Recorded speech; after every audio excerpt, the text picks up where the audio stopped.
আসসালামু আলাইকুম বন্ধুরা, কেমন আছো তোমরা সবাই? আশা করি ভালো আছো। আমি অনেক ভালো আছি।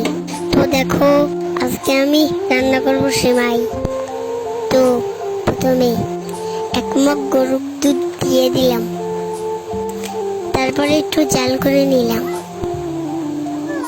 তারপরে দিলাম 1 চামচ চিনি। তারপরে এই দেখো, আমি সবকিছু একবারে নিয়ে নিলাম, তারপরে দুধের ভিতরে দিয়ে দিলাম, তারপরে কিছুক্ষণ জাল করে নেব।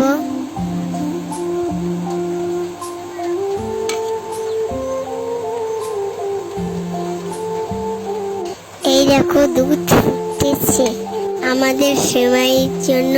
তো এই যে দেখো, আমাদের সেমাই রেডি। ভিডিওটি ভালো লাগলে লাইক ফলো দিয়ে দিও। ধন্যবাদ, ভালো থাকবে।